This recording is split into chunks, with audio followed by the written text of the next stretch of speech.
overcome all your scars. You want to know how do you build resilience, right? When it was very new and mostly confinement, what challenges did you face as a woman and what helped you continue and succeed?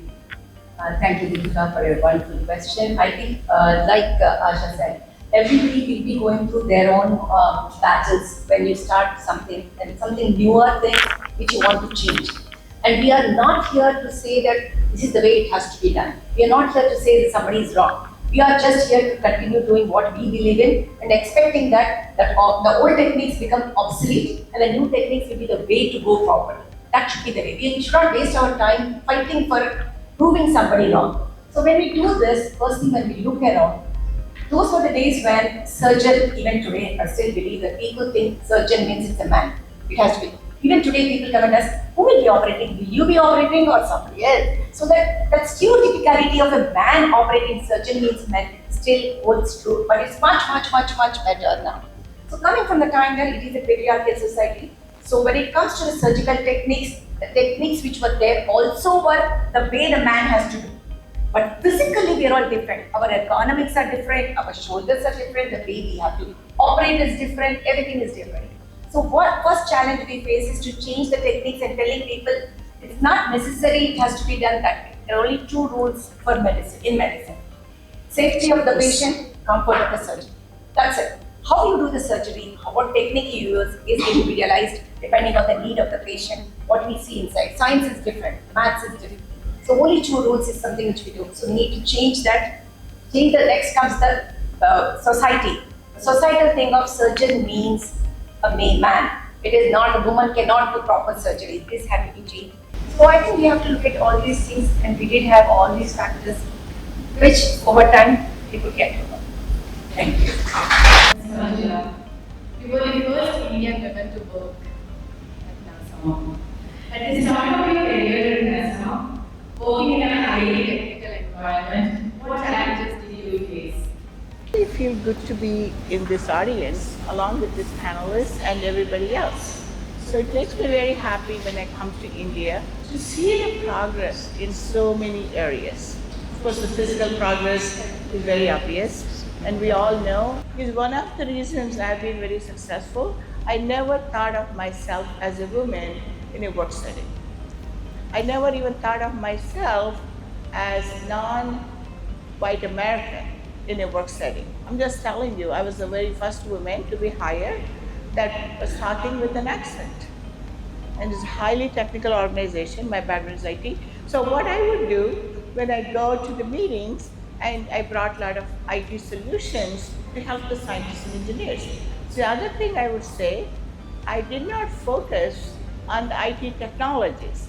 I focused, and my team, I used to tell them, let us focus on what they need. I still would say in 99% of companies, IT is a support role, unless you're inventing like Google or Apple. So in the support role, there's nothing wrong. You have to understand the mission of the organization and really believe in it and how you can help with the technology solutions. So that helped me a lot, and scientists and engineers would love to talk to me and my group because they would say Manjula would listen to us, not bore them with all the IT jargon. And then we go back with the solution. So that is one of the reasons, the main reason, confidence, competence, communication, and collaboration. Thank you. Ms. Reema, you made history as the first women doctor in electrical engineering at Northeastern University. And with over 27 years of experience in technology, you have now entered entrepreneurship and created a unified and interactive platform for children, it's called OTSI. When you first stepped into entrepreneurship, what was the first biggest challenge you faced, and what did that face each you have? Thank you. Deepika, first of all, I want to acknowledge and thank you for putting together such a wonderful panel. And I think I promise you that we are all going to speak from our experiences. I've heard, I think the questions were very nicely framed to leverage our experiences. So kudos to you, Deepika. And I loved hearing my co-panelists share from wing commander to gynecologist to NASA scientist. So great job for curating this panel. So there is one thing I do want to mention because you mentioned about the bias, right? So there's a very nice book, if anyone is interested. It's called Invisible Women, and it talks about how we need to expose. It gives a lot of examples, like we talked about the pelvic, right, strengthening women's pelvic, and how nowadays there's science-based programs and that strengthen that, and as well as for surgical procedures. And this book actually highlights the reason why we should question. You know, sometimes if you face difficulty, don't just accept it as a norm. The second thing I did want to mention was, how many of you have seen Dhurandhar? You know, one thing after watching Dhurandhar, I thank my stars that I'm born on this side of the border. You know, we have been given opportunities, we are privileged. And we should, you know, be grateful for that. So I think that movie actually just made me realize how grateful we are to be born in India, to be free to pursue our dreams. It might be a challenge, but we are free. So again, you know, I just wanted to acknowledge that we are born in a great country with a lot of opportunities and a lot of potential for growth. And that's where the entrepreneurship comes in. So I actually am a technologist by profession. As I said, I graduated with an electrical engineering degree, worked in US for quite a few years in a technology company. So I started my career very much like the people here. And when I moved back to India, I didn't want to get back into corporate world, so I joined ISB, Indian School of Business. I headed a research team there where we looked at technology sector and how it is evolving. So was in academia for 10 years, and then the entrepreneurship part with me, and I think there are a couple of things that I've learned so about myself and my experience. The first thing is, you know, I'm very structured, right? I worked in big corporations, whether it's because my first company which was EMC Corporation or ISB. It's a very structured environment, right? And here you come in an entrepreneurship environment where it's a blank slate. Everything you have to determine. And that's a huge, huge challenge. Especially my mindset is a very engineering mindset where there's only one right solution to a problem. And I come into this entrepreneurship world where that is completely debunked. There is no one right solution. It is what the customers want. How can we deliver the best product for the customer? So very, very difficult learning experience, excruciating actually for me, but it's a great personal transformation. And I would say I'm actually old. I'm 55 years old, and you know, we started this journey about 4 years ago. And so I would say, you know, generally you hear about young ones doing entrepreneurship, and you know, some people don't even go to college; they start after high school. I think there is no age limit to entrepreneurship. And my only learning from this is once in a lifetime, give it a shot. Thank you. Most women would Miss Srilakshmi, from engineering to becoming a founder of Keystone Foundation. Your journey is very inspiring, being an engineer. So, when you began working in education, was there any time when you had self-doubt in choosing this path? If yes, how did you manage that? Thank you, Deepika. A huge appreciation to all the men and women to come together to have a panel like this. And it's wonderful to be here in this panel with all the great women who have an amazing story of their own. What you see here, sitting here, is just all of us would just, you know, go beyond that line. You're just a little, you know, away from telling your own story. But otherwise, all of you have an amazing story, and I appreciate every single woman sitting here. And I feel, yes, we're all, you know, privileged to be able to have an opportunity to decide what we want want to do.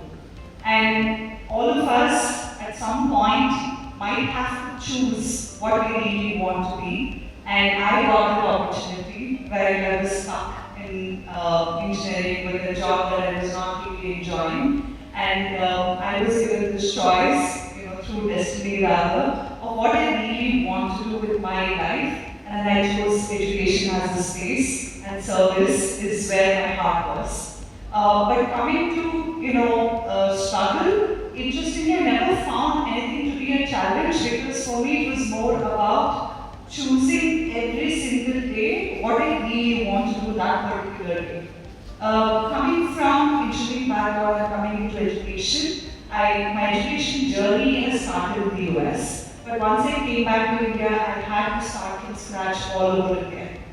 I was there looking for a job every single corner, in spite of being a researcher or working abroad. And I was offered a job with rupees 15,000. Even after masters, even after research, even after going around and telling my story. I was ready to do that. I just said, give me work. Give me work and I want to do something. So irrespective of what you have done in life, sometimes we just need to be ready and jump in and take what we got at that moment. And that doesn't necessarily will be a gauge for you, okay, I'm doing it, but the men are not doing it, then I should be given extra privilege. Rather, I got the privilege to be able to do both.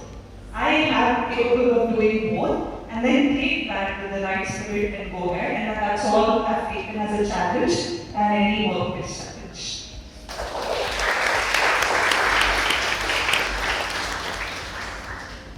Miss Meghana, you were a pioneer using Google Hangout and inviting people around the world to interact with children. Early in your journey as an educator and social impact leader, was there a moment when you questioned taking such an unconventional path, and what helped you move forward? Good evening, one and all. Thank you so much for having me as part of this conversation. And when I'm listening to each one of your experiences, I feel so enriched, because you can find a lot of information online, but there is only one way to learn is through others' experiences, right? So when I look back on my own experiences, I feel because I come from that small village where discrimination was in my face while I was growing up. I had my own father questioning throughout my growing up years, are you a boy? Why do you want to ride bikes? Are you a boy? Why do you want to be this certain way? Are you a boy? Why do you want to get into business? Are you a boy? So these were some of the things which bothered me while growing up. So the solution for that was I found a man and got married too early.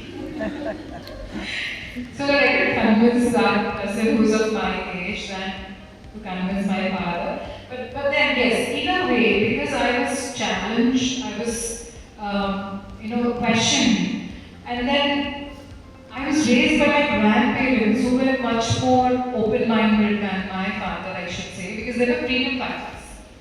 So they always used to tell me, the freedom that I bring is a responsibility, which has come from a sacrifice of so many generations. So you have to use it with a lot of responsibility. And then they always used to tell me that you should always work not for money, but to make a difference in other people's lives. Be positive about it. There are things. I'm a person, I always think that there is more than one solution for every problem or a question. So that keeps me going at times when you see that I'm not able to do this. I'm not able to do this in this particular way.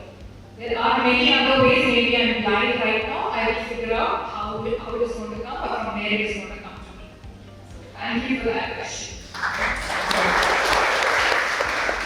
Miss Asha, you have served in the Indian Air Force and led teams. When you started your career, women must have been very few. What kind of challenges did you face? And how did you overcome them? First of all, just begin with, I would really like to thank you, Deepika, to having me here, and I feel very honored and privileged to be sharing this panel here with the eminent ladies. Yeah. So, and for all you dynamic young men and women, we have men also here. So even if I can inspire a fraction of you, I think my day will be made. So getting back to Deepika's question, that the challenges, actually I feel there are challenges in every profession. You know, anything and everything you lay on, you want to do something sincerely, there is a challenge. But yes, military was, at that time, right now it is slightly better because the percentage of women in military has gone up. And otherwise, when I joined in 1998, 1997 was the time when I joined the academy. And 1998, we were a handful of us. So, but the thing is, like, fortunately for me, I was born in an army family. So I was born and brought up in a setup where men and women, boys and girls, there was no difference. Because we used to have our camps, we used to have our rappelling and horse riding and everything. So there was no difference between boys and girls. So basically with the same mentality, I went up to join the Air Force Academy.